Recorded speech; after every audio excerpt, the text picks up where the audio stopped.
শুভ দুপুর বন্ধুরা, তোমরা সবাই কেমন আছো? আশা করছি খুব ভালো আছো, আর তোমাদের ভালোবাসা আমিও খুব ভালো আছি।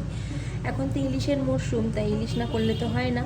আজকে 1 কেজি 200 একটা ইলিশ এনেছে, যেটা থেকে 6 পিস নিয়ে আমি একটা খুব সিম্পলভাবে করে আর কি কালো জিরে দিয়ে আলু বেগুন দিয়ে একটা ঝোল টাইপের, পাতলা ঝোল টাইপের, সেটাই আমি তোমাদের সঙ্গে শেয়ার করছি। যার জন্য আমি এখানে কিছুটা তেল ঢেলে নিয়েছি, বেশ অনেকটা তেল ঢালা হয়ে গেছে, একটা গরমও হয়ে গেছে। এবার যেটা আমি আলু বেগুন নুন হলুদ দিয়ে মাখিয়ে রেখেছি, সেটা আমি একটা একটা করে ভাজবো।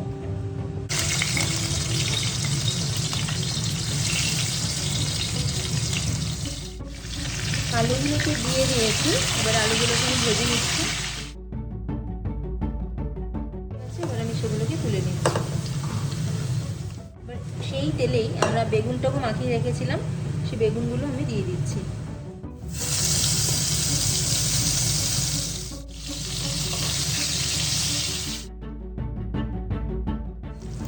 আমাদের বেগুনগুলো ভাজা হয়ে গেছে, সেগুলোকে আমি তুলে নিচ্ছি।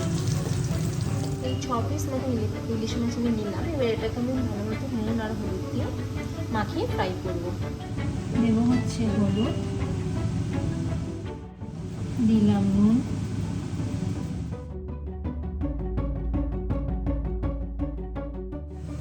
এবার আমি মাছগুলোকে ভাজবো, তার জন্য আর একটু তেল আমি অ্যাড করলাম।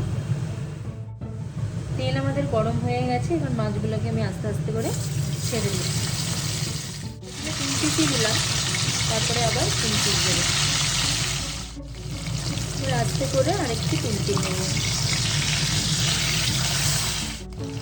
যেহেতু এটা খুব লাল করে ভাজবো না, যে হালকা, যখন হালকা হালকা ভাজা হয়ে যাবে তখন সেটাকে আমি তুলে নিতে দেবো।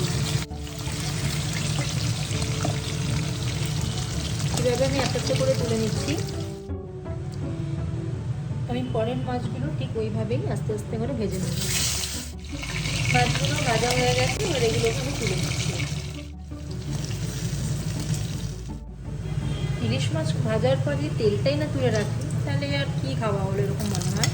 একটু তেল তুলে রাখছি, যেটা ভাতের সাথে খেতে খুবই ভালো লাগে।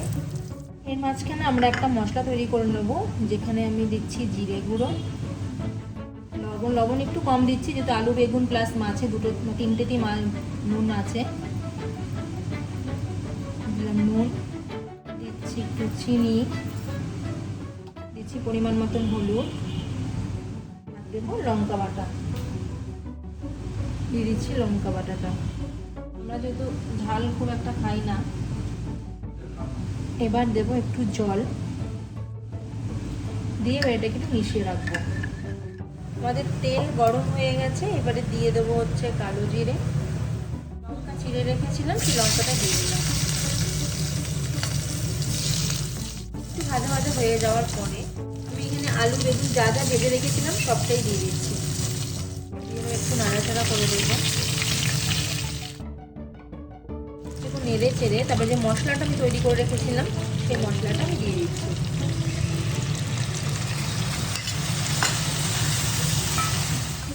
আমি ঢাকনাটা দিয়ে দেবো। আমি ঢাকনাটা সরিয়ে দিয়েছি। বেগুনটা নরম হয়ে গেছে, আলুটা নরম হয়ে গেছে, তার জন্য আমি জলটা দিচ্ছি। একটু পাতলা আলু বেগুনের পাতলা ঝোল হবে। এটা ততক্ষণে ফুটুক, আঁচটা সামান্য একটু বাড়িয়ে দিলাম। ঝোলটা আমাদের খুব ভালো মতন ফুটে গেছে, এবারে মাছগুলোকে আস্তে আস্তে আমি দিয়ে দিচ্ছি। এবার বেশি নাড়াচাড়া করছি না, একটু ফুটলেই আমরা এটা নামিয়ে দেবো। আমাদের ইলিশ মাছের আলু বেগুন দিয়ে ঝোল এখানেই কমপ্লিট। এবার আমি গ্যাসটাকে নিভিয়ে দিচ্ছি। এবার আমি ঢাকনাটা খুললাম। আলু বেগুন দিয়ে ইলিশ মাছ যাভাবেই করা হোক না কেন খুবই টেস্টি লাগে। তো কেমন হয়েছে জানিও। আমার এই মিনি ব্লগটা আমি এখানেই শেষ করছি। তো ভালো লাগলে লাইক অ্যান্ড কমেন্ট একটু শেয়ার করে দিও। টাটা।